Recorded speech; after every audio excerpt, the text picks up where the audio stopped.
Ya.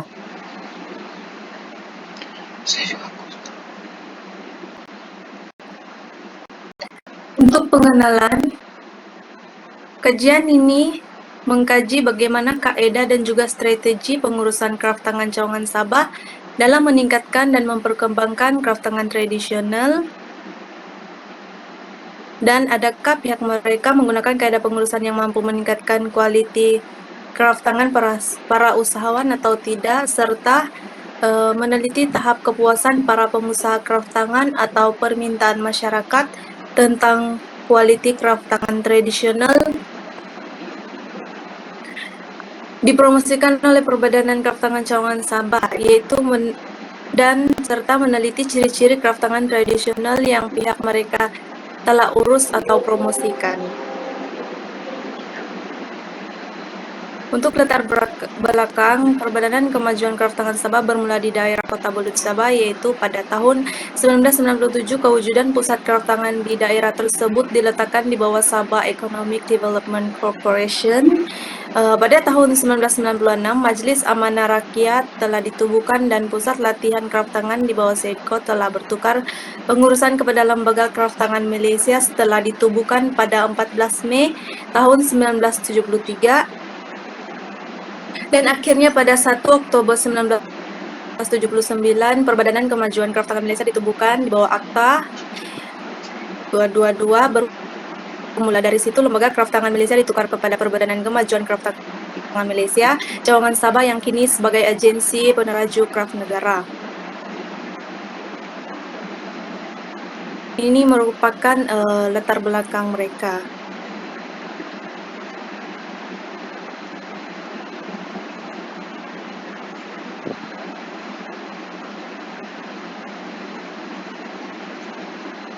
Teruskan.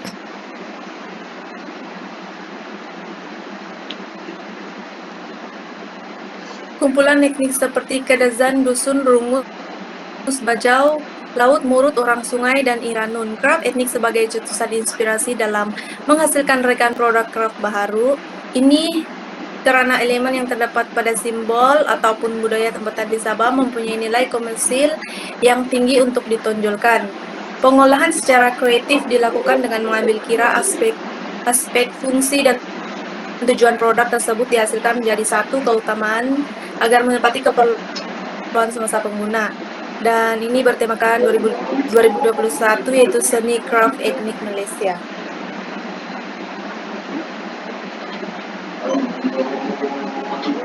Untuk penyertaan masalah, kebanyakan pengusaha kraft tangan tempatan masih mempamerkan dan mengeluarkan produk kraft yang tidak kompetitif dan tidak mampu memberikan persaingan yang sehat dengan produk kraft tangan dari luar negara. Pernyataan masalah yang kedua adalah kekurangan strategi dalam teknik pempromosian kraft tangan tradisional, dan yang ketiga kekurangan pembuat atau pengusaha kraft tangan yang mahir.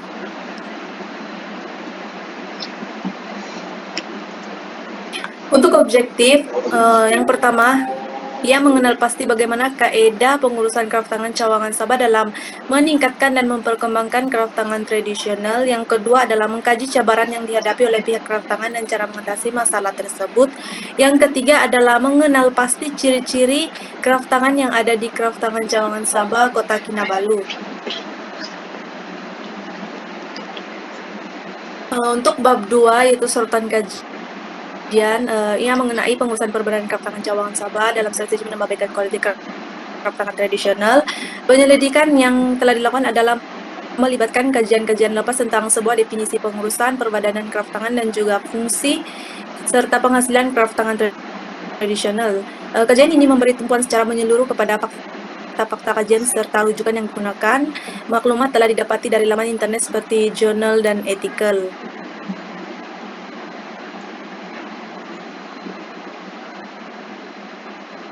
Secara umumnya, sejarah pengurusan bermula seiring dengan perkembangan manusia dari sebuah keluarga yang besar dan membentuk sebuah community dan perkampungan yang melibatkan pengurusan kawasan setempat, dan akhirnya terciptalah sebuah pembentukan serta pengurusan sebuah negara bangsa.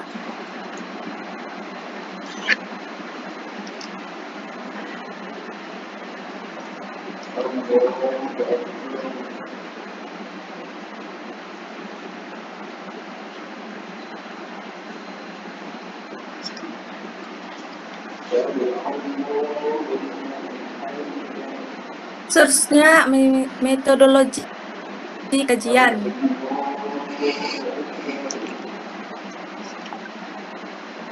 Pengkaji menggunakan penyelidikan kualitatif supaya pengkaji dapat memaklumat secara terperinci berkaitan dengan tempat kajian. Dari segi pengutipan data dan penjanaan teori, kajian kualitatif banyak menggunakan kaidah interaksi atau bersemuka dengan subjek kajian dan pendekatan induktif untuk menjadi sebuah teori. Pengkaji menggunakan data kuantitatif dalam kajian ini dengan cara mengumpulkan data menggunakan borang soal selidik yaitu Google Form, manakala kajian kualitatif pengkaji menggunakan penyelidikan kajian case yaitu penerangan dan penganalisisan secara terperinci kepada sebuah kumpulan community dan institusi. Untuk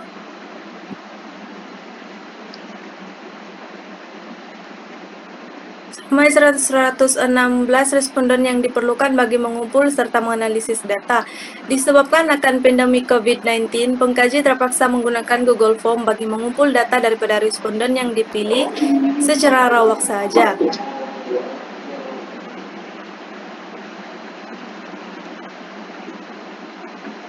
Di samping menambahkan pengetahuan mengenai sebuah membantu mengkaji menerangkan secara mendalam tentang bagaimana situasi di tempat kajian tentang bagaimana cara mereka mengelola craft tangan tradisional selama ini.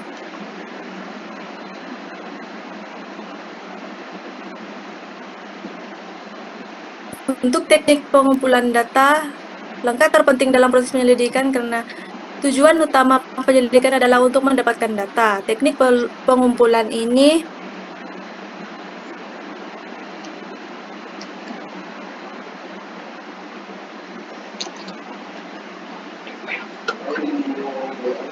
mengambil data dari responden yang telah ditetapkan pada masa tertentu sahaja yang bertujuan untuk menyelidiki bagaimana pandangan responden yang berasal dari sahabat tentang craft tangan tradisional ini.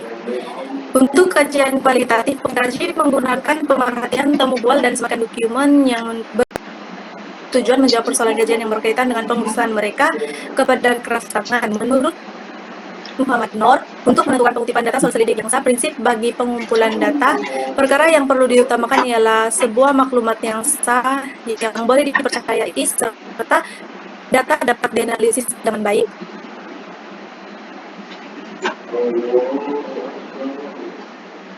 Ini adalah kaidah temu bual yang telah saya buat.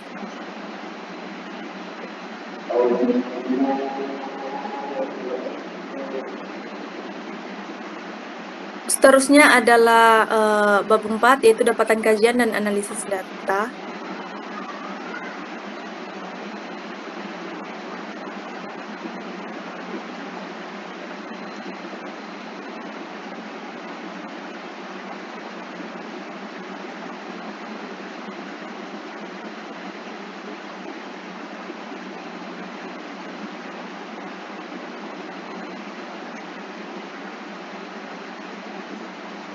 Untuk pendahuluan, bahagian ini menerangkan keputusan kajian data. Ini adalah demografi responden. Kita boleh lihat di sini menunjukkan 70% daripada keseluruhan responden adalah perempuan dan 30% adalah responden lelaki. Berdasarkan carta pie yang di sebelah, sebagian besar responden adalah berumur daripada 21 hingga 24 tahun, mewakili 56%, diikuti dengan 26% adalah berumur 25 hingga 30 tahun, dan selebihnya berumur 25 hingga 30 tahun dan umur 30 tahun dan ke atas dengan peratusan 13% dan 15%.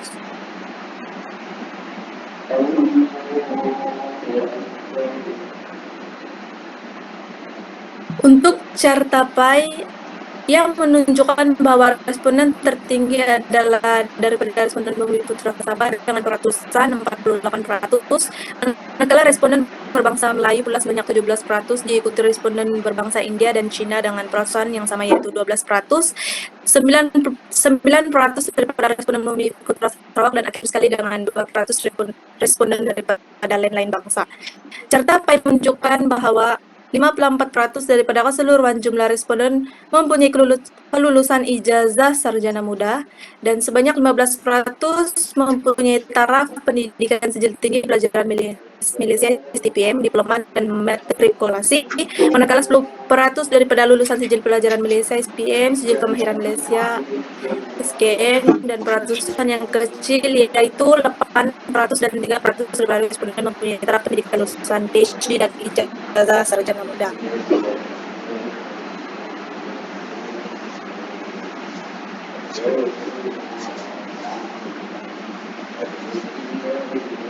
Responden bekerja sendiri yaitu mewakili 50%, diikuti dengan 19% bekerja di sektor swasta dan 16% berkhidmat di sektor kerajaan. Peratusan selebihnya adalah pelajar dan berstatus tidak bekerja dengan 11% dan 3%.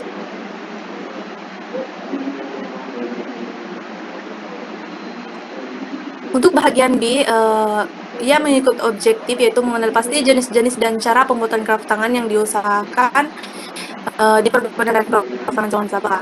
Soalan yang pertama yaitu, adakah Anda pernah mengunjungi Perbanan Cawangan Cawangan Sabah sebelum ini? Carta menunjukkan bahwa 45% daripada keseluruhan jumlah responden pernah mengunjungi Perbanan Cawangan Cawangan Sabah. Manakala 38% tidak pernah berkunjung dan 18% daripadanya tidak pasti sama ada pernah berkunjung ke Perbanan.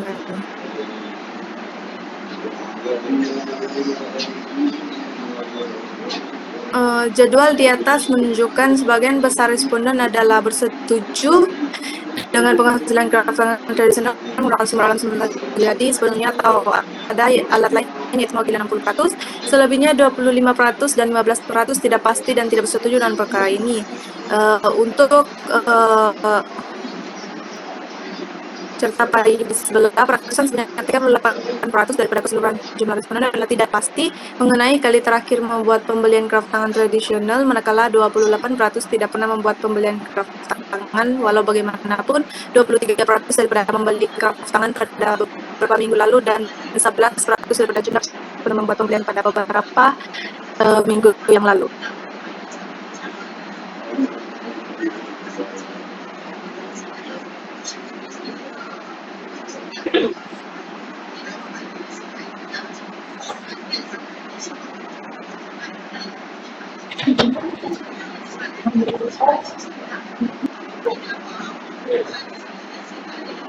Seterusnya, jadwal di atas menunjukkan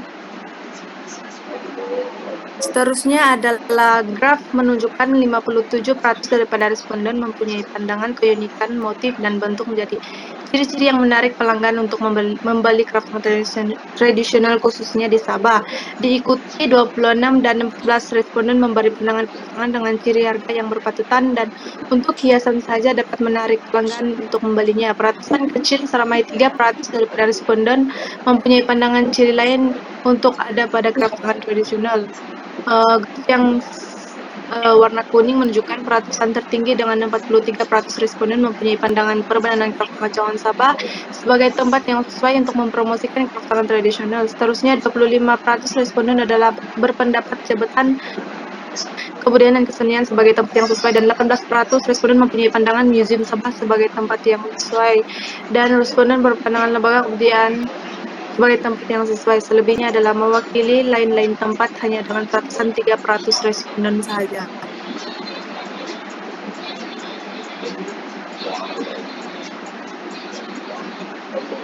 Untuk bahagian C, ia mengenal pasti cabaran yang dihadapi oleh pihak Perbanan Kraft Tangan di Sabah dalam mempromosikan kraft tangan tradisional. Dengan peratusan 22% daripada responden sangat setuju dengan pendedahan yang kurang untuk proses pembuatan kraft tangan tradisional melalui program dan media sosial. Peratusan yang kecil yaitu 3% daripada responden yang memberi pandangan tidak setuju dengan perkara ini. Untuk carta yang seterusnya adalah sangat peserta sangat bersetuju jika individu dalam setiap kaum itu harus mempunyai keinginan yang tinggi untuk meneruskan identiti yang terdapat dalam bangsa mereka, supaya tradisi itu terus dikekalkan, manakala 15% responden memberi pandangan yang sebaliknya. Pai menunjukkan peratusan seramai 23% daripada responden mempunyai pandangan yang berbeda.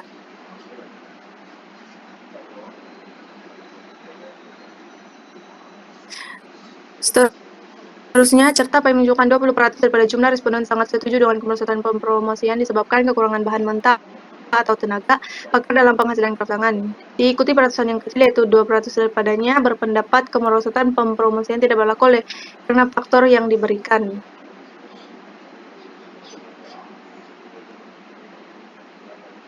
24% responden mewakili pandangan ia dapat ditingkatkan dengan pendedahan khusus dan penyediaan pusat atau bengkel berkaitan dengan kraftangan. Selebihnya adalah mewakili faktor pemberian harga yang berpatutan yang hanya dengan peratusan 11% sahaja.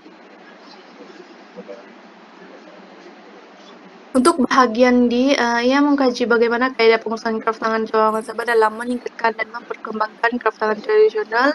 Peratusan responden sermai 27% bersetuju dengan penggunaan laman sosial media sebagai satu strategi pemasaran yang dapat meningkatkan kaidah pengurusan kraftangan. Manakala 19 jumlah responden memberi pandangan bersetuju untuk perbandingan kemajuan kraftangan harus memantapkan lagi pengurusan dari segi pengeluaran barangan yang bermutu tinggi dan meningkatkan tenaga kerja yang mahir. Hanya peratusan responden yang kecil yaitu seramai 3% banyak tidak bersetuju dengan perkara ini.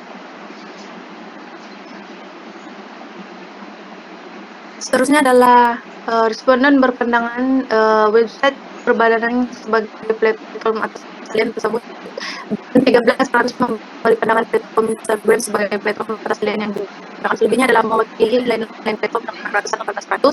Bagi 34% daripada jumlah responden mencadangkan mengadakan event sebagai teknik promosi yang efektif.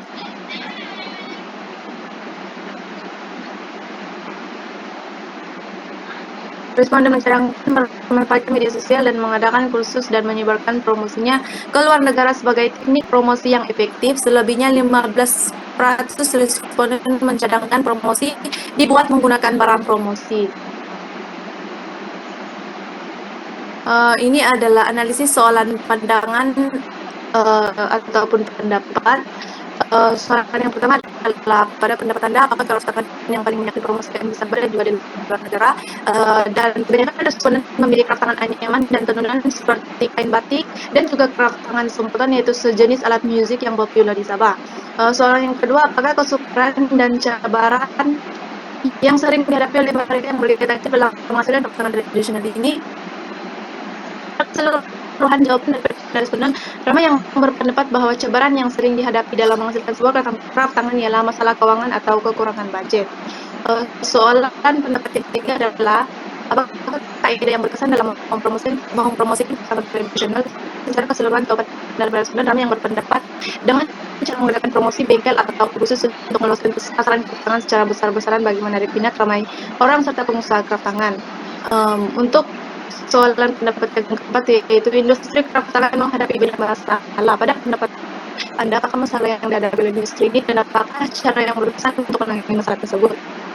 Secara keseluruhan jawaban ramai yang berpendapat kekurangan peralatan untuk membuat kraf boleh disebabkan faktor kekurangan modal, bahan serta tenaga. Dengan demikian, pihak kerajaan dan perbedaan berkaitan perlulah memberikan inisiatif sebagai sokongan kepada para penggiat kraftangan tradisional. Dari aspek promosi pula, pihak penggiat dan kerajaan bolehlah menggunakan video IT seperti TikTok, Facebook, Instagram, blog, dan sebagainya. Ini merupakan perbincangan dan hasil dapatan kajian. Untuk objektif pertama, data-data yang diperoleh daripada setiap objektif kajian yang dibuat oleh pengkaji ternyata ramai responden pernah mengikuti hasil dalam bagian B sebanyak 45%, yaitu 60 responden yang pernah mereka membeli sebuah kraftangan disebabkan keunikan dan bentuk yang menarik serta harga yang diberikan juga berpatutan. Untuk objektif kedua, sebaran perkembangan Sabah dalam meningkatkan kualitas kraftangan tradisional ialah disebabkan kemerosotan promosian yang kekurangan bahan mentah atau tenaga bakat dalam menghasilkan craft tangan, serta untuk penilaian nilai apresiasi terhadap seni craft dalam kalangan masyarakat dapat ditingkatkan. Ramai yang memilih caranya adalah melalui pendidikan teknik atau kemahiran seperti melakukan bengkel serta kursus craft agar ramai anak muda yang akan lebih berkemahiran di masa akan datang. Untuk objektif ketiga, kaidah pengurusan perbadanan craft tangan Sungai Sabah, ramai responden yang setuju tentang penggunaan laman sosial media sebagai satu strategi pemasaran yang dapat meningkatkan serta perbadanan kebetulan craft tangan harus memantapkan lagi pengurusan dari segi pengeluaran barang yang bermutu tinggi dan meningkatkan tenaga kerja yang mahir. Untuk kualitatif, pengkaji telah datang ke tempat kajian untuk mengadakan sesi temu bual kepada beberapa pekerja di sana berkaitan dengan bagaimana kaidah pengurusan mereka tentang craft cawangan Sabah dalam meningkatkan dan memperkembangkan craft tangan tradisional. Pengkaji telah melakukan temu bual bersama 5 orang pekerja di sana dan pengkaji tidak dapat berhubung dengan pengarah karena pada masa itu beliau sangat sibuk dengan mesyuarat sempena pesta Tadau Keamatan. Ada 10 soalan yang telah dikemukakan oleh pengkaji kepada mereka dan semua soalan berkaitan dengan syarikat. Berikut merupakan maklumat infoman temu bual yang telah saya temu bual di sana. Analisis data dan kaidah kualitatif, maklumat daripada laporan, pemerhatian, dan rekaman suara daripada responden telah ditransformasikan ke dalam data yang berbentuk perkataan atau ayat. Penyelidikan kualitatif sangat berguna untuk mengkaji suatu fenomena yang kita kurang paham untuk mengkaji sebuah konsep secara terperinci. Untuk soalan yang pertama yaitu apakah kaidah pengurusan craft tangan Sabah dalam meningkatkan dan perkembangan craft tangan tradisional, Puan Rofina Anim selaku pembantu pegawai latihan di sana menjelaskan kaidah pengurusan mereka ini lebih tertumpu kepada teknik pempromosian untuk meningkatkan quality craft tangan tradisional serta mereka akan mencari pengusaha seterusnya. Pengembangan yang syarikat mereka peroleh hingga ke hari ini adalah pencapaian sasaran dalam meningkatkan lagi mutu dan kualiti craft tangan sangat bagus serta pencapaian para usahawan craft di Sabah juga semakin meningkat. Ini merupakan salah satu hasil daripada bantuan perbadanan mereka. Berikut merupakan usaha perbadanan craft tangan Sabah dalam mempromosikan craft tangan tradisional, yaitu beberapa inisiatif yang telah diambil oleh perbadanan mereka dalam meningkatkan penjualan craft tangan Sabah, yaitu usaha yang dilakukan oleh pihak mereka adalah mengadakan program promosi jualan yang melibatkan usahawan tempatan bagi memberi peluang memperluaskan lagi hasil craft tangan yang diusahakan. Contohnya mereka mengadakan minggu craft setiap tahun untuk memperluaskan lagi penjualan secara besar-besaran di pasaran. Ini merupakan strategi untuk menarik minat terutamanya pelancong asing dan orang penjualan terhadap pembelian craft tangan yang mempunyai pelbagai hasil craft daripada pelbagai kaum. Seterusnya adalah mereka juga memberikan latihan atau bengkel kepada setiap orang yang berminat dengan membuat bengkel yang diadakan adalah untuk memberi peluang kepada usahawan yang ingin bergerak aktif dalam membuat craft. Mereka juga mengadakan jualan melalui program promosi craft tangan di kompleks membeli belah. Hal ini untuk mendapatkan daya tarik masyarakat terhadap jualan craft tangan. Sehubungan itu, pusat pembeli bala dipilih untuk mempromosikan craft tangan bagi mendapatkan lebih banyak pembeli oleh karena mereka menjadi tumpuan orang ramai.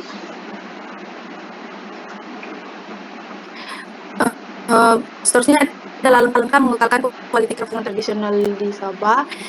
Mereka bukan saja bertanggung jawab mempromosikan craft tangan Sabah, tetapi mereka juga menjaga kualitas produk craft tangan bagi meningkatkan tarikan orang lain terhadap kreativiti yang ada. Kelebihan yang menjadi tanggung jawab perbedaan mereka terhadap craft tangan Sarawak adalah dengan menampilkan gaya baharu yang mengubah sesuai anyaman lama kepada modern. Terdapat banyak tenunan di sana yang telah ditunun dengan wajah baharu, yaitu seperti teknik tenunan rungus dan juga tenunan dasar. Menurut Puan Popelensiu yang merupakan pembantu pegawai latihan di sana, mereka memudahkan penggiat craft berkecimpung dalam mengeluarkan craft tangan tradisional Sabah untuk memberikan kemudahan seperti memberi geran yaitu dalam bentuk mesin peralatan membuat craft kepada para pembuat craft supaya mereka dapat membuat craft dengan mudah dan boleh mengeluarkan craft tangan yang banyak dan juga bermutu tinggi. Oke, Masa ada cukup dah? Simpulan? Untuk kesimpulannya, berbagai kaidah untuk peningkatan kualitas craft tradisional dalam masyarakat mereka yang telah dilakukan, dan kaidah utamanya adalah teknik promosi yang efektif dan berkesan untuk memperkenalkan craft tangan yang dihasilkan. Dengan adanya promosi yang strategik, cara ini akan menarik ramai pelancong atau pengunjung dalam maupun di luar negara. Cabaran yang dihadapi oleh pihak berbadan craft tangan Sabah adalah kekurangan sumber tenaga pakar dan termasuklah cabaran dari segi keuangan, dan walau bagaimanapun mereka dapat mengatasinya dengan kerjasama organisasi. Melalui hasil penyelidikan ini, pengkaji berharap agar penyelidikan ini mampu menjadi satu bahan ilmiah yang berfungsi dalam memberikan kesadaran kepada semua masyarakat, terutama masyarakat Sabah, untuk terus menjaga dan memelihara craft tangan tradisional agar ianya terus maju ke hadapan.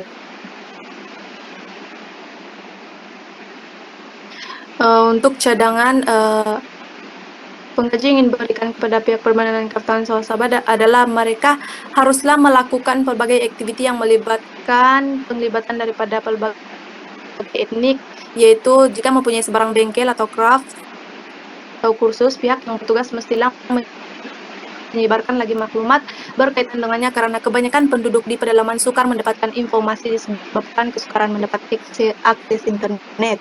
Seterusnya, pengusaha craft di Sabah juga perlulah melibatkan diri dalam berbagai program atau inisiatif yang dianjurkan agar mereka dapat menambah kemahiran dan menghasilkan craft bermutu tinggi dan bernilai untuk dipasarkan dan juga di pasaran luar. Cadangan yang terakhir ini ditujukan kepada masyarakat setempat yang mendiami di kawasan berdekatan festival craft atau majelis serta anjuran, yaitu sebagai masyarakat yang saling bertoleransi antara satu sama lain, kita mestilah membantu para pengusaha craft untuk menawarkan atau memasarkan craft ini kepada rekan-rekan yang belum mengetahui tentang craft negara kita.